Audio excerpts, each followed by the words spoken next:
Today I'm gonna teach you how to make sourdough ciabatta bread.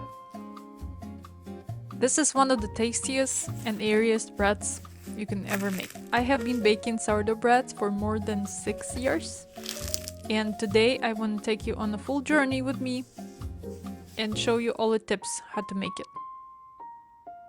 In my opinion, it's not an easiest bread to make until you know some tricks about this process, and the key to success here is not the recipe, it's the techniques. So as all sourdough breads, this recipe starts with a starter. I am using stiff starter here, which is nothing fancy, it's just a thicker starter I prefer to use in some recipes. So start by mixing water and starter and adding flour to this mix, and mix with the mixer or by hands for about 5 to 7 minutes until the whole dough looks cohesive. At this stage we're not looking for gluten development, we're just letting time to do its job and develop gluten for us. So I left this dough for 1 hour, and after 1 hour I am adding salt and continue mixing.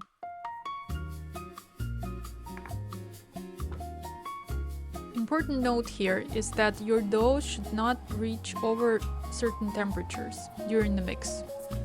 25 Celsius is enough. At this point you need to stop and move the dough into oil container, and we'll continue to develop the gluten by stretching folds over next 2 hours. Add a little oil into your container or bowl, so it's then easier to stretch the dough.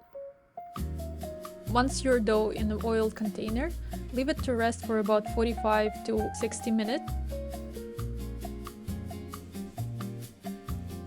Always work with very wet hands so you don't rip the dough and it stretches easily in your hands.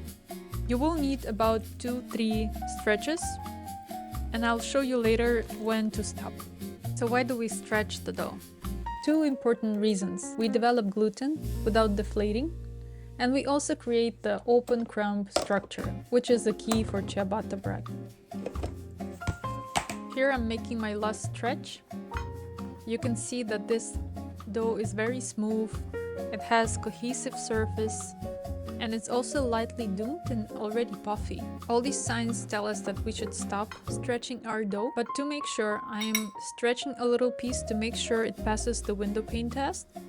At this point we are done. Time will do the rest of the job. Leave your dough in room temperature for about 5 to 6 hours or until it triples.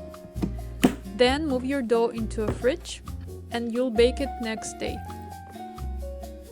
This is my dough the next day. I took it directly from the fridge, so it's still really cold. Therefore, we need to give it some time to warm up, and during this time our dough will rise a little bit. That again will make that puffy and nice crumb in our ciabatta. This dough is still pretty sticky to the touch, so I am using tea infuser to distribute flour over its surface so it doesn't stick to my cloth. The scraper is the best tool to cut the dough and help to take it out from the bowl. Highly recommend you get one.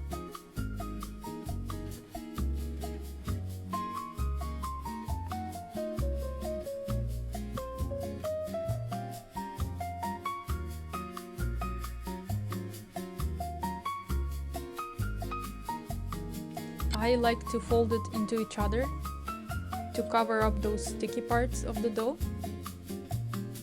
Be very gentle with this dough. We want to keep all those bubbles that were built during overnight rest. I think it's one of the most pleasant moments when you take out this beautiful dough, and it's so airy, so light to the touch. It's just wonderful. So I am cutting this dough into 4 equal pieces, but it's really up to you. You can make 2 loaves from this amount of dough, or you can cut it into smaller pieces. Totally up to you. Be careful when cutting this dough. It's still sticky. Add more flour as you cut it so you don't ruin bubbles.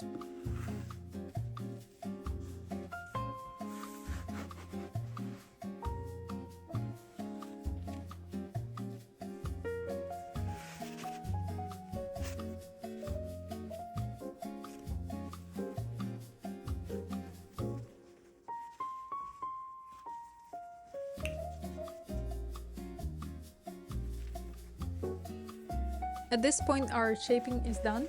I am covering this dough and leaving it to rest for about 30 minutes.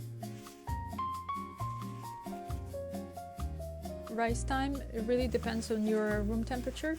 We're gonna get back to this in 30 minutes and double check. So here after 30 minutes, I am checking the dough. As you can see, it didn't rise much and it still feels very cold to the touch. So I'm leaving this one for another 45 minutes or up to an hour, and we'll double check later.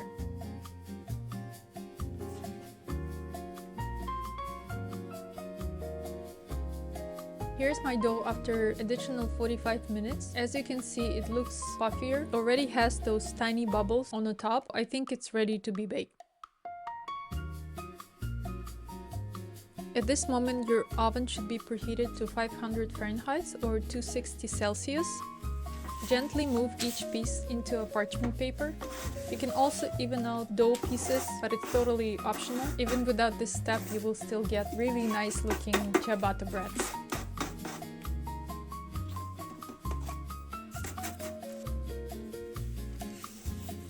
Important thing is to add the ice during the bake, especially for first 15 minutes. In my case, I'm using preheated cast iron and I'm adding ice cubes right after I added the dough.